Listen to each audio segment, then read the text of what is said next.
webinar will be talking on diversity, equity, and inclusion in the workplace, and we'll be looking at the Nigerian case. So this webinar is dear to us because in Nigeria is a very diverse nation, diverse religiously, diverse ethnically, and in many other ways, gender and all that. So this topic is very, very important. And this conversation is what we should be having regularly in a country like ours. Even though we talk about diversity and equity in the political space, but in the workplace, we have found out that these are things that are kind of ignored and swept under the carpet, and they are always bringing about different kinds of toxic relationships in our workplaces.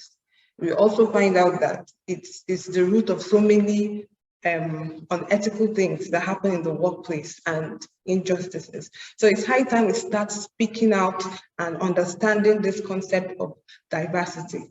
I remember when I was trying to invite someone for this conversation, for this webinar, I told the person we're having a webinar on diversity, equity, and inclusion.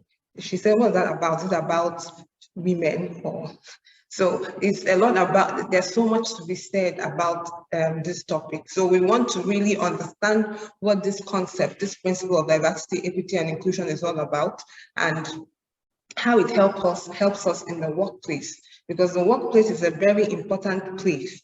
Whatever happens in a nation is determined in the workplace.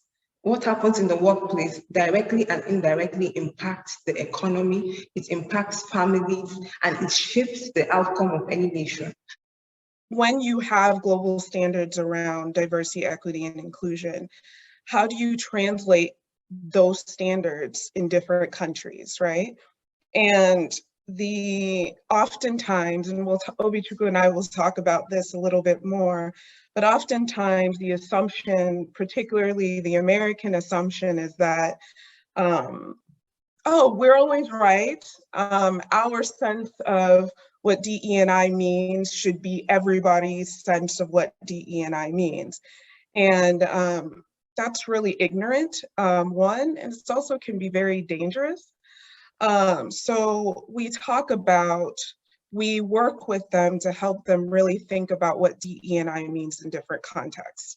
So today what I want to do, what Obichukwu and I want to do, is really just start with giving an overview of what DE&I means. And hopefully we'll have opportunities to do additional webinars where we really dig into implementation of DE&I standards, translation of DE&I standards in workplaces in Nigeria, whether it's part of a multinational company or like Obichukwu's company, Nigerian, or more broadly, multinational in Africa, right?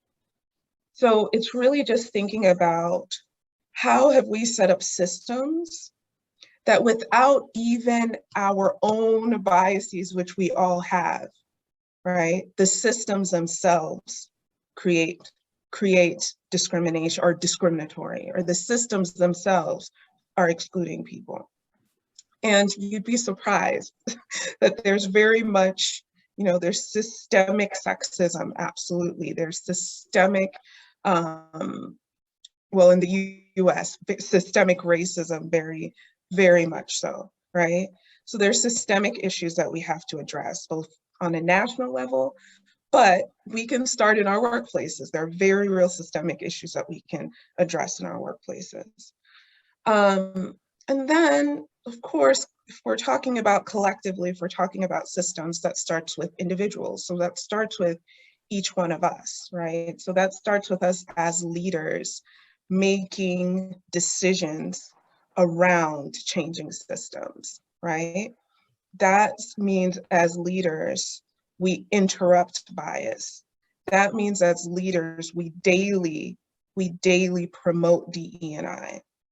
That means as leaders, we have conversations and we create, we build awareness around these issues so that people who don't realize, oftentimes it's unintentional, don't realize that their biases are creating discriminatory work environments. Their biases are not promoting diversity or prohibiting diversity from occurring, they are now aware of it, right? And everyone around them is aware of it as well to keep everyone accountable, right?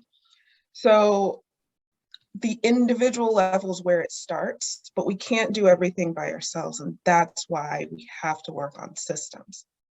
So. Thank you very much. Can you hear me? Yes. Yes. Okay.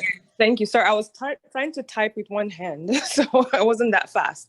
So Uche, thank you so much for that overview. That was really great. I just have one question, maybe a comment.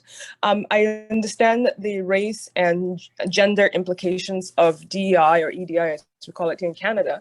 But I think in Nigeria, there's also, because of the differences, ethnic and religious differences in Nigeria, some of those biases that we have because we come from different ethnicities and religion, which is not really one of the biases that we tend to look at here in the West. How do we, because we're talking about this in the Nigerian context, how do we create EDI considerations or will I say initiatives or efforts that will sort of resolve some of the religious and ethnic differences that do exist in the workplace in Nigeria? All right, great question. And you're exactly right. Yep. About ethnicity and religion being key areas of division, right? So I think the first thing, or key areas of division, key areas of diversity. I think the first thing is definitely talking about it. So getting everyone comfortable talking about it, because these are issues that in many places, particularly in Nigeria, are taboo issues to discuss, right? We talk about it in our own groups, right? We don't talk about it more broadly. And I think the first thing is making it less of a taboo topic to say, listen, there are ethnic and religious groups, right, that are not all treated fairly, right? Not everyone is getting the same opportunity. And it depends on, it's context specific. It could even be workplace specific, where you have more of one ethnicity or more of one religion based on just where the company is located in Nigeria. But I think the main thing is getting people comfortable with talking about the reality that there are DE&I issues around ethnicity, around religion. And once we get people comfortable talking about it, right, open to talking about it in a real way, then the next step is to actually create some metrics around it, right? And now ESG is the thing. So that means you have these large pots of money in the multi-billions of pounds that are being invested. And these asset managers are now being pushed by these retirement trusts to invest in a manner that meets ESG standards. So that means a multinational company in Nigeria or a company in Nigeria that is not taking DE&I seriously, that's not taking social issues seriously, they are actually creating real risks. I said this earlier, I wanted to give kind of an overview of DE&I, right? That we'd get into more detail later, but it's an actual real business risk now, not just a business risk from, oh, you perform better when you have more diverse teams, but it's actually a business risk from the standpoint that investors will no longer invest in you for that reason. Doesn't everything else being equal, you could be doing well, but if you don't have good DE&I numbers, investors will stop investing. So ESG, they're environmental, social, and governance standards that are essentially investment standards for investors. I just want to end on this note. That I was reading something and I came across what author Chan said about DE&I. He actually said it's D-E-I and B. I don't know if that makes sense, but and say diversity is a fact, equity is a choice, inclusion is an action, and belonging is an outcome. So that's the whole idea of DE&I in the workplace and generally. Diversity is a fact that we are all diverse. Diversity is a fact that we are diverse. Then equity, making things, giving people equal opportunities related to their circumstances, is a choice. And that's a choice that every business, everybody, like Uche said, have the system and then have the individual level. That's a choice every individual have to make. Choose to be a person of equity. Then inclusion is an action. After making the choice, you have to act in that regard.